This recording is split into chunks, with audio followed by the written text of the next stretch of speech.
The Pantheon, from Greek, Temple of All the Gods, is a former Roman temple, and since 609 AD, a Catholic church, Basilica of St. Mary and the Martyrs, in Rome, Italy.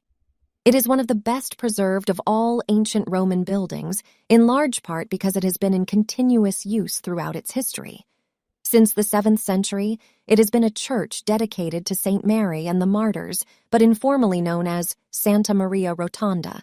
The square in front of the Pantheon is called Piazza della Rotonda. The Pantheon is a state property managed by Italy's Ministry of Cultural Heritage and Activities and Tourism through the Polo Museale del Lazio. In 2013, it was visited by over 6 million people. The building is cylindrical, with a portico of large granite Corinthian columns, 8 in the first rank and 2 groups of 4 behind, under a pediment. A rectangular vestibule links the porch to the rotunda, which is under a coffered concrete dome with a central opening, oculus, to the sky. Almost 2,000 years after it was built, the Pantheon's dome is still the world's largest unreinforced concrete dome. The height of the oculus and the diameter of the interior circle are the same, 43 meters, 142 feet. The Pantheon's large circular domed cella, with a conventional temple portico front, was unique in Roman architecture. Nevertheless, it became a standard exemplar when classical styles were revived and has been copied many times by later architects. The name Pantheon is from the ancient Greek Pantheon, meaning relating to all the gods. Cassius Dio, a Roman senator who wrote in Greek, speculated that the name comes either from the statues of many gods placed around this building or from the resemblance of the dome to the heavens.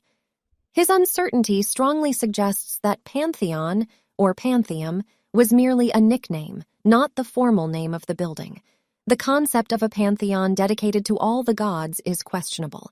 But as of today, it is agreed that when one says the Pantheon, it means the Pantheon in Rome.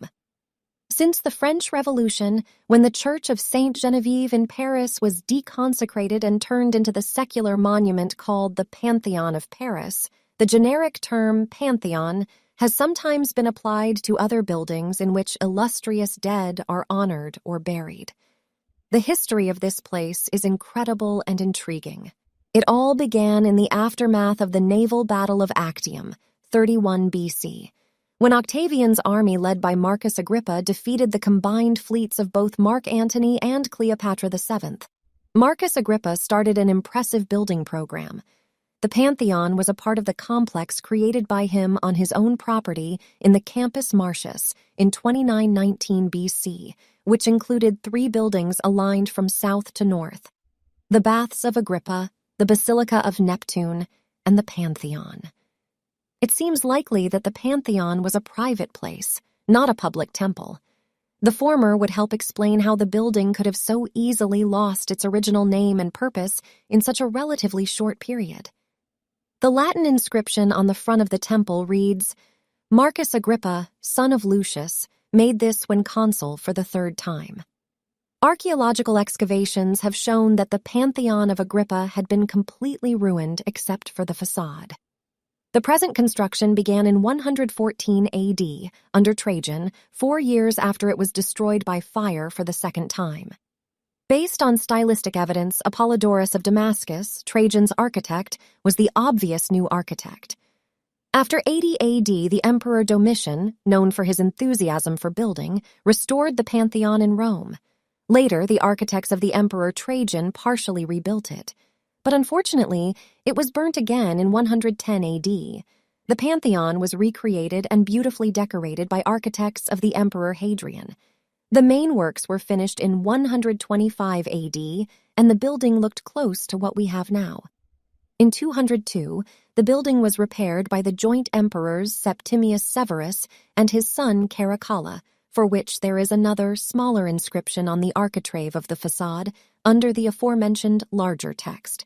During the medieval, in 609, the Byzantine Emperor Phocas gave the building to Pope Boniface IV, who converted it into a Christian church and consecrated it to St. Mary and the Martyrs. 28 cartloads of holy relics of martyrs were said to have been removed from the catacombs and placed in a porphyry basin beneath the high altar. On its consecration, Boniface placed an icon of the Mother of God within the new sanctuary. The building's consecration as a church saved it from the abandonment, destruction, and the worst of the spoliation that befell the majority of ancient Rome's buildings during the early medieval period. However, historians record the spoliation of the building by Emperor Constans II, who visited Rome in July 663. He took away from there the bronze tiles and sent them with all the other ornaments to Constantinople. Much fine external marble has been removed over the centuries. For example, capitals from some of the pilasters are in the British Museum. 2 columns were swallowed up in the medieval buildings that abutted the Pantheon on the east and were lost. In the early 17th century, Urban VIII Barberini tore away some of the bronze ceilings of the portico and replaced the medieval campanile with the famous twin towers called the Ass's Ears, which were not removed until the late 19th century. The only other loss has been the external sculptures, which adorned the pediment above Agrippa's inscription. The marble interior has largely survived, although with extensive restoration. Since the Renaissance, the Pantheon has been the site of several important burials. Among those buried, there are the painters Raphael and Annibale Carracci, the composer Arcangelo Corelli, and the architect Baldassare Peruzzi. In the 15th century, the Pantheon was adorned with paintings. The best known is the Annunciation by Melozzo da Forlì. Filippo Brunelleschi, among other architects, looked to the Pantheon as inspiration for their works. Pope Urban VIII ordered the bronze ceiling of the Pantheon's portico to melt down. Most of the bronze was used to make bombards for the fortification of Castel Sant'Angelo, with the rest used by the Apostolic Camera for other works. It is also said that some of the bronze was used by Bernini in creating his famous baldachin above the high altar of St. Peter's Basilica. In 1747, the broad frieze below the dome with its false windows was restored, but bore little resemblance to the original. In the early decades of the 20th century, a piece of the original, as far as could be reconstructed from Renaissance drawings and paintings, was recreated in one of the panels. 2 kings of Italy are buried in the Pantheon, Vittorio Emanuele II and Umberto I, as well as Umberto's queen, Margherita. The National Institute for the Honor Guard of the Royal Tombs of the Pantheon, which mounts guards of honor at the royal tombs of the Pantheon, was originally chartered by the House of Savoy and subsequently operates with authorization of the Italian Republic, mounts as guards of honor in front of the royal tombs. Nowadays, the Pantheon is in use as a Catholic church, and as such, visitors are asked to keep an appropriate level of deference. Masses are celebrated there on Sundays and holy days of obligation. Weddings are also held there from time to time. Now, let's talk about the structure of the Pantheon. It consists of 2 main parts: portico, the entrance with colonnade, and rotunda, the building and the dome itself. The portico was originally approached by a flight of steps. Later construction raised the level of the ground leading to the portico, eliminating these steps. The pediment was decorated with relief sculpture, probably of gilded bronze. Holes marking the location of clamps that held the sculpture suggest that its design was likely an eagle within a wreath. Ribbons extended from the wreath into the corners of the pediment. On the intermediate block between the portico and the rotunda, the remains of a second pediment suggest that the existing portico is much shorter than originally intended. A portico aligned with the second pediment would fit columns with shafts 50 Roman feet tall, 15 meters, and capitals 10 Roman feet tall, 3 meters, whereas the existing portico has shafts 40 Roman feet tall, 12 meters, and capitals 8 Roman feet tall, 2.5 meters. The gray granite columns that were used in the Pantheon's pronaos were quarried in Egypt at Mons Claudianus in the eastern mountains. Each was 12 meters, 39 feet, tall, 1.5 meters, 4 feet 11 inches in diameter, and 60 tons in weight. In the walls at the back of the Pantheon's portico are two huge niches, perhaps intended for statues of Augustus Caesar and Agrippa. The large bronze doors to the cella, measuring 4.5 meters wide, 14.6 feet by 7.5 meters high, 24.7 feet, are the oldest in Rome. Analysis of the fusion technique confirmed that these are the original Roman doors, a rare example of Roman monumental bronze surviving, despite cleaning and the application of Christian motifs over the centuries. Rotunda. The 4,500-ton weight of the Roman concrete dome is concentrated on a ring of voussoirs, 9 meters, 30 feet, in diameter that form the oculus, while the downward thrust of the dome is carried by 8 barrel vaults in the 6. 4-meter thick, 21 feet drum wall into 8 piers. The thickness of the dome varies from 6.4 meters, 21 feet, at the base of the dome to 1.2 meters, 3.9 feet, around the oculus. The materials used in the concrete of the dome also vary. At its thickest point, the aggregate is travertine, then terracotta tiles, then at the very top, tufa and pumice, both porous lightstones. At the very top, where the dome would be at its weakest and vulnerable to collapse, the oculus lightens the load.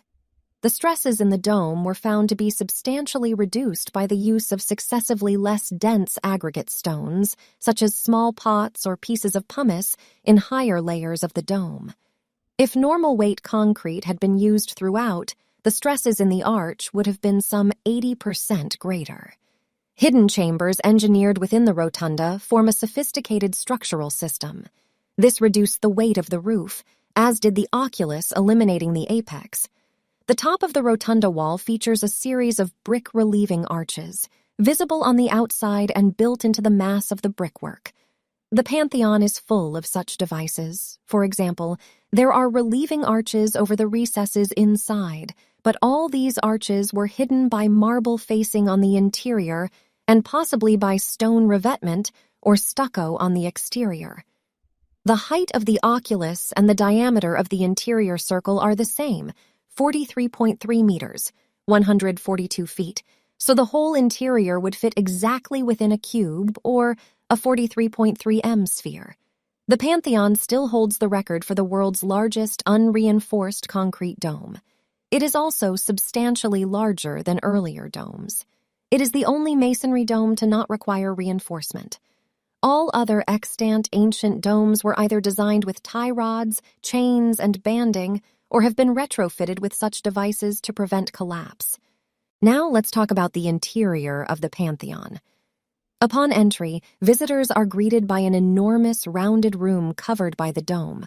The oculus at the top of the dome was never covered, allowing rainfall through the ceiling and onto the floor. Because of this, the interior floor is equipped with drains and has been built with an incline of about 30 centimeters, 12 inches, to promote water runoff. The interior of the dome was possibly intended to symbolize the arched vault of the heavens. The oculus at the dome's apex and the entry door are the only natural sources of light in the interior. Throughout the day, light from the oculus moves around this space in a reverse sundial effect, marking time with light rather than shadow. The oculus also offers cooling and ventilation. The dome features sunken panels, coffers, in 5 rings of 28. Circles and squares form the unifying theme of the interior design. The present high altars and the apses were commissioned by Pope Clement XI in the 18th century and designed by Alessandro Specchi. Enshrined on the apse above the high altar is a 7th century Byzantine icon of the Virgin and Child. The choir was added in 1840 and was designed by Luigi Poletti.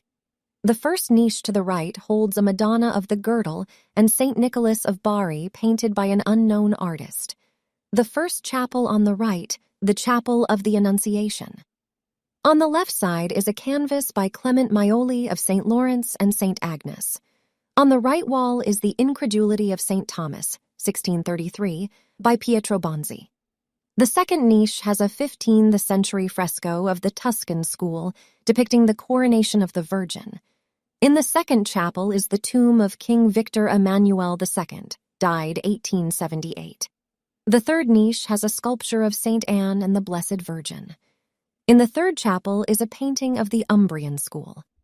On the right wall is the canvas of Emperor Phocas, presenting the Pantheon to Pope Boniface IV, 1750, by an unknown. The final niche on the right side has a statue of Saint Anastasius, Sant Anastasio, 1725, by Bernardino Cometti. On the first niche to the left of the entrance is an Assumption by Andrea Camasei. The first chapel on the left, the Chapel of Saint Joseph in the Holy Land. The altar in the chapel is covered with false marble. On the altar is a statue of Saint Joseph and the Holy Child by Vincenzo de Rossi. To the sides are paintings by Francesco Cosa. The stucco relief on the left, Dream of Saint Joseph, is by Paolo Bonaglia, and the one on the right, Rest during the Flight from Egypt, is by Carlo Monaldi. On the vault are several 17th century canvases. The second niche has a statue of Saint Agnes by Vincenzo Felici. The bust on the left is a portrait of Baldassare Peruzzi, derived from a plaster portrait by Giovanni Dupre. The tomb of King Umberto I and his wife Margherita di Savoia is in the next chapel. The royal tombs are maintained by the National Institute of Honor Guards to the royal tombs. The third niche holds the mortal remains, bones and ashes, as the inscription on the sarcophagus says, of the great artist Raphael. His fiancée, Maria Bibbiena, is buried to the right of his sarcophagus. The present arrangement is from 1811, designed by Antonio Munoz. The bust of Raphael is by Giuseppe Fabris. In the Chapel of the Crucifixion, the Roman brick wall is visible in the niches. The wooden crucifix on the altar is from the 15th century. On the left wall is a Descent of the Holy Ghost, 1790, by Pietro Labrusi.